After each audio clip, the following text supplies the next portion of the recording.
नमस्कार जोहार। चलिए जानते हैं झारखंड की ताज़ा खबरों को, लेकिन उससे पहले अगर आपने अभी तक इस चैनल को सब्सक्राइब नहीं किया तो सब्सक्राइब कर लें, जिससे कि आपको झारखंड सुबह की ताज़ा खबर रोजाना मिलती रहे। सबसे पहले खबर, झारखंड में कांग्रेस की पहली लिस्ट में 21 उम्मीदवार का नाम शामिल।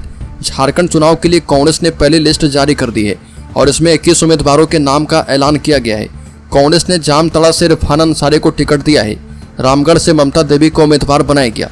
हजारीबाग से मुन्ना सिंह, जमशेदपुर पूर्व से डॉक्टर अजय कुमार, हटिया से अजय नाथ सहदेव और सिमडेगा से भूषण बारा को टिकट मिला है। पार्टी ने 17 विधायकों में से 15 को फिर से टिकट दिया है। पाकुड़ के विधायक आलमगीर आलम और बरही विधायक उमाशंकर अकेला का नाम होल्ड पर रखा गया है। अगली खबर, झारखंड मुक्ति मोर्चा में शामिल हुई लुइस मरांडी, कुणाल और गणेश महली। बाटुल ने बीजेपी छोड़ी, मेनका सरदार को मीरा मुंडा ने बनाया, वापस लिया इस्तीफा। भाजपा के 66 प्रत्याशियों की सूची जारी होने के बाद अब नाराज नेताओं को मनाने की कोशिश शुरू हो गई है। कुछ मान भी गए हैं, जो नहीं माने उन्होंने पार्टी से इस्तीफा दिया। नाला से भाजपा के पूर्व विधायक सत्यानंद झा बाटुल और महेशपुर से टिकट की आस में रहे पूर्व विधायक मिस्त्री सोरेन ने भाजपा के प्रदेश अध्यक्ष बाबूलाल मरांडी को अपना इस्तीफा सौंप दिया है। झारखंड चुनाव में टिकट बंटवारे से नाराज पूर्व मंत्री लुइस मरांडी, पूर्व विधायक लक्ष्मण टुडू सहित कई नेताओं ने अपनी टिकट की चाहत में भाजपा छोड़ दी है। लुइस मरांडी, कुणाल सड़ंगी और भाजपा नेता गणेश महली, लक्ष्मण टुडू, बास्को बेसरा समेत कई नेता ने झारखंड मुक्ति मोर्चा का दामन टिकट के लिए फिर से थाम लिया। अगली खबर, झारखंड में 23 अक्टूबर को दिखेगा चक्रवात डाना का असर। दक्षिणी मध्य में भारी बारिश और आकाशीय बिजली गिरने की आशंका। 50 किलोमीटर प्रति घंटे की रफ्तार से चलेगी हवा। झारखंड में 23 अक्टूबर से चक्रवात डाना का कहर देखने को मिलेगा। डाना वह चक्रवात है जो बंगाल की खाड़ी में बीते 2 दिनों से बने लो प्रेशर एरिया की वजह से तब्दील हो रहा और इसको लेकर मौसम विभाग ने चेतावनी जारी की है। मौसम विभाग की ओर से इसे लेकर आम लोगों को अलर्ट रहने की अपील की गई।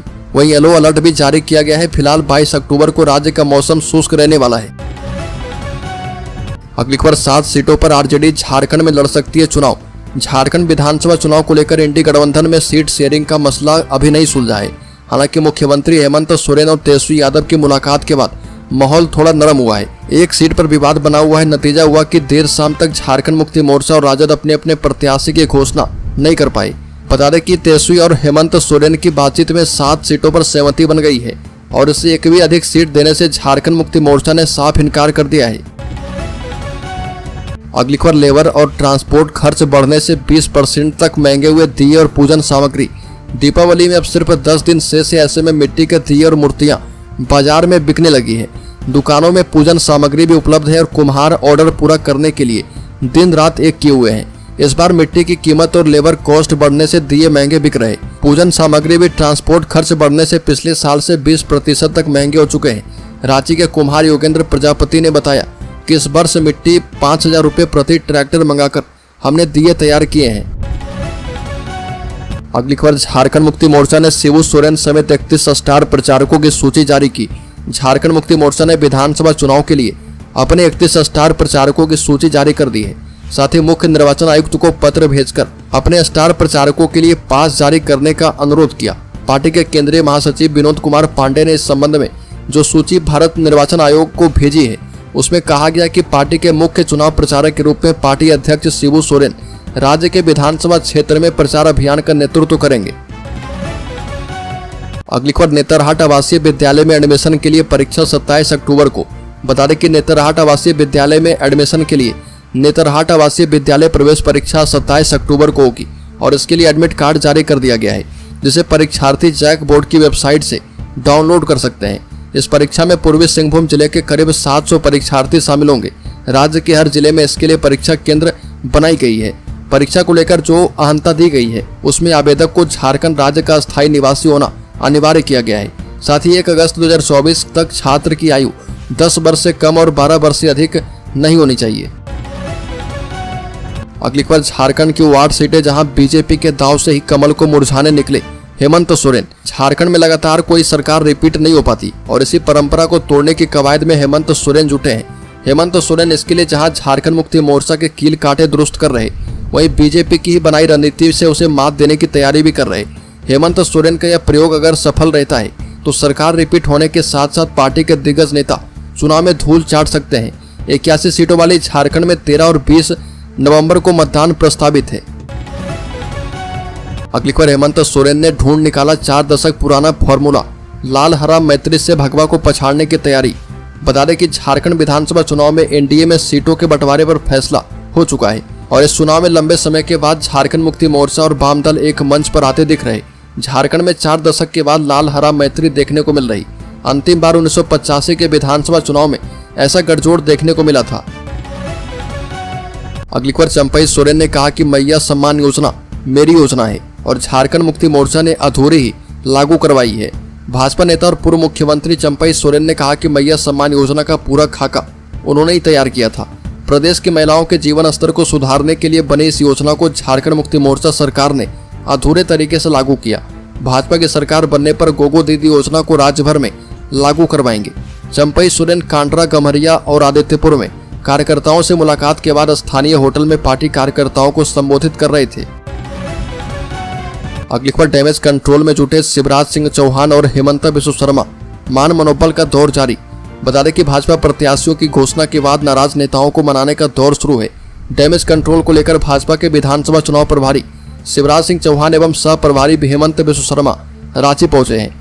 दोनों प्रभारी टिकट बंटवारे से नाराज चल रहे नेताओं एवं कार्यकर्ताओं से मुलाकात कर उनकी नाराजगी दूर करने का प्रयास कर रहे। टिकट नहीं मिलने से नाराज पोटका के पूर्व विधायक मेनका सरदार ने पार्टी से इस्तीफा दिया था, लेकिन मान मनोबल के बाद उन्होंने अपना इस्तीफा वापस ले लिया है। अगली खबर, 9 करोड़ की चल संपत्ति फिर भी मंत्री मिथिलेश ठाकुर के पास नहीं है अपनी कोई गाड़ी। राज्य सरकार के मंत्री एवं गढ़वा के झारखंड मुक्ति मोर्चा प्रत्याशी मिथिलेश ठाकुर से भवनाथपुर के झारखंड मुक्ति मोर्चा प्रत्याशी अनंत प्रताप देव एवं पाकी के भाजपा प्रत्याशी डॉक्टर कुशवाहा शशिभूषण मेहता अधिक अमीर हैं। और बता दें कि नामांकन के दौरान मिथिलेश कुमार ठाकुर की ओर से जारी संपत्ति संबंधित शपथ पत्र के मुताबिक उनके पास 5 करोड़ 11 लाख रुपए की चल एवं 4 करोड़ की अचल संपत्ति है, यानी कुल मिलाकर 9 करोड़ की संपत्ति है। अगली खबर, कल्पना सोरेन की जनता से अपील, कहा कि भाजपा नेताओं से चुनाव में मांगे जवाब। झारखंड मुक्ति मोर्चा की स्टार प्रचारक गांडे विधायक कल्पना सोरेन ने गिरिडीह जिले के नावाडीह में बेबी देवी के पक्ष में चुनावी सभा की और मौके पर उन्होंने कहा कि यह धरती पूर्व शिक्षा मंत्री स्वर्गीय जगन्नाथ महतो की कर्म भूमि है। वह कोरोना ग्रसित होने के बाद भी अंतिम सांस तक डुमरी, नावाडीह सहित झारखंड की जनता की सेवा करते रहे। उन्होंने गरीब, किसान, मजदूर एवं जनता के लिए विकास का सपना देखा था और इसके लिए निरंतर प्रयास किया। अगली खबर, हेमंत सोरेन ने चुनाव आयोग पर उठाए सवाल, कहा कि इतिहास में पहली बार समय से पहले हो रहा चुनाव। गढ़वा में मंत्री मिथिलेश ठाकुर के नामांकन के बाद स्थानीय गोविंद हाई स्कूल के मैदान में आयोजित एक चुनावी सभा को संबोधित करते हुए मुख्यमंत्री हेमंत सोरेन ने कहा कि बाबा बंशीधर की नगरी से चुनावी यात्रा की शुरुआत की गई है और झारखंड के इतिहास में पहली बार यह चुनाव निश्चित समय सीमा से पहले करवाया जा रहा और चुनाव आयोग की विशेष शक्ति का ऐसा उपयोग चिंताजनक है। ये भी कहा कि भाजपा की चुनावी रणनीति विकास नहीं बल्कि कुछ और है। और मुख्यमंत्री हेमंत सोरेन ने कहा कि केंद्र सरकार ने पहले राज्य के विकास कार्य में अड़चन डाला है। अगली खबर, झारखंड विधानसभा चुनाव से पहले कोडरमा में मिले नोटों के बंडल, अफीम, रुपये गिनने की मशीन मंगाई गई। झारखंड विधानसभा चुनाव 2024 के लिए जारी नॉमिनेशन के बीच कोडरमा जिले में पुलिस ने छापेमारी की और छापेमारी में करोड़ों रुपए के साथ साथ अफीम एवं अन्य सामग्री बरामद की गई है।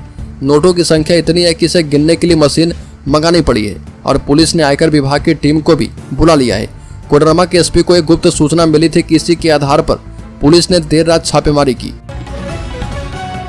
अगली खबर, संताल परगना की 18 सीटों पर नामांकन शुरू, सुरक्षा के कड़े इंतजाम। झारखंड में विधानसभा चुनाव के दूसरे फेज में संताल परगना की 18 सीटों के लिए 22 अक्टूबर से नामांकन शुरू हो रहा और इसके लिए सभी जिलों में रिटर्निंग ऑफिसरों के कार्यालय में तैयारी पूरी कर ली गई है। देवघर, गोड्डा, साहिबगंज और पाकुड़ जिले में 3-3, दुमका में 4 और जामताड़ा में विधानसभा सीट पर चुनाव होना है। सभी जिले के निर्वाचन अधिकारी नामांकन स्थलों का निरीक्षण कर व्यवस्था से अवगत हो चुके हैं। अगली खबर, चुनाव आयोग ने झारखंड मुक्ति मोर्चा के आरोपों को बताया निराधार, कहा कि मात्र 3% मतदान केंद्रों पर अलग समय। चुनाव आयोग ने झारखंड मुक्ति मोर्चा नेता द्वारा शहरी और ग्रामीण क्षेत्र के मतदान केंद्र पर अलग अलग समय निर्धारित करने के सिलसिले में लगाए गए आरोपों को निराधार बताया और आयोग सूत्रों के मुताबिक विधानसभा चुनाव 2024 के दौरान उग्रवाद प्रभावित 981 मतदान केंद्रों पर ही वोटिंग का समय सुबह 7 बजे से 4 बजे तक के लिए निर्धारित किया गया है और यह कुल मतदान केंद्रों की संख्या का सिर्फ 3% है। अगली खबर, बीजेपी की रणनीति तैयार, पीएम मोदी के 7 जनसभाएं प्रस्तावित। झारखंड विधानसभा चुनाव की तारीखों का ऐलान हो चुका है और इसी के बाद से सभी पार्टियों ने तेजी से चुनाव की तैयारियां शुरू कर दी है। इसी बीच सूत्रों के मुताबिक झारखंड में पीएम मोदी के 7 चुनावी सभाएं होने की उम्मीद है और प्रदेश बीजेपी ने पीएम मोदी के कम से कम 7 चुनावी सभाएं करवाने का प्रस्ताव केंद्रीय नेतृत्व को भेज दिया है और बीजेपी पार्टी ने झारखंड विधानसभा चुनाव में तेजी दिखाते हुए 66 उम्मीदवारों के नामों का ऐलान कर दिया है। इन उम्मीदवारों में बाबूलाल मरांडी, चंपई सोरेन, सुदर्शन भगत का नाम सबसे अहम है। अगली खबर, झारखंड में भाकपा माले का ऐलान, 5 सीटों पर देंगे प्रत्याशी, संभावित नाम भी आया सामने। झारखंड में इंडिया गठबंधन के प्रमुख सहयोगी दल भाकपा माले ने ऐलान कर दिया कि पार्टी हर हाल में 5 सीटों पर प्रत्याशी देगी। ये 5 सीटें बगोदर, धनबाद, सिंदरी, निरसा और जमुआ है। पार्टी के राज्य सचिव मनोज भगत ने कहा कि अपनी मजबूत स्थिति को देखते हुए पार्टी ने उक्त 5 सीटों के अलावा पांकी, मांडू और झरिया को चिन्हित करके चुनाव लड़ने की तैयारी की है। वहीं सूत्रों के मुताबिक जिन 5 सीटों पर माले प्रत्याशी देगी उसमें बगोदर से विनोद सिंह फिर से उतरेंगे। अगली खबर, जयराम महतो की पार्टी जेएलकेएम ने जारी की 25 उम्मीदवारों की चौथी लिस्ट। जेएलकेएम झारखंड लोकतांत्रिक क्रांतिकारी मोर्चा के सुप्रीमो जयराम महतो ने झारखंड विधानसभा चुनाव को लेकर प्रत्याशी की चौथी सूची जारी कर दी है। पार्टी के मीडिया प्रभारी मुकेश कुमार के द्वारा यह सूची जारी की गई है। चौथी सूची में 25 प्रत्याशी के नाम शामिल हैं और चतरा सीट से उमेश भारती को टिकट दिया गया है। वहीं हटिया सीट से अयूब अली को उम्मीदवार बनाया गया है। सिमरिया से जितेंद्र कुमार राम को प्रत्याशी बनाया गया। अगली खबर, झारखंड विधानसभा चुनाव से पहले 2 काले बैग लेकर पहुंचे इनकम टैक्स, कोडरमा कैश कांड मामले में बड़ा एक्शन। झारखंड विधानसभा चुनाव से पहले राज्य में एक बार फिर से बड़ा कैश कांड का मामला जो है सामने आया। दरअसल रांची कैश कांड के बाद अब झारखंड के कोडरमा जिले में विधानसभा चुनाव से कुछ दिनों पहले भारी मात्रा में कैश मिलने से हड़कंप मच गया है और जानकारी के मुताबिक कोडरमा के लरियाडी पंचायत के ब्रिंता गांव में सुखदेव रजक नाम के व्यक्ति के घर से करोड़ों रुपए बरामद किए गए हैं। अगली खबर, झारखंड के शेयर होल्डर्स इन्वेस्टर्स के लिए बड़ी खबर, सेंसेक्स में 600 अंक से ज्यादा की गिरावट, निफ्टी भी 200 अंक गिरा, एनएसई के सभी सेक्टर लुढ़के। बता दें कि सेंसेक्स 22 अक्टूबर को 600 अंक से ज्यादा की गिरावट के साथ 80,550 के स्तर पर कारोबार कर रहा। वहीं निफ्टी में भी 200 अंक से ज्यादा की गिरावट है और ये 24,580 के स्तर पर कारोबार कर रहा। सेंसेक्स के 30 शेयरों में से 23 में गिरावट और 7 में तेजी देखने को मिल रही है और निफ्टी के 50 शेयरों में से 43 में गिरावट और 7 में तेजी देखने को मिल रही है।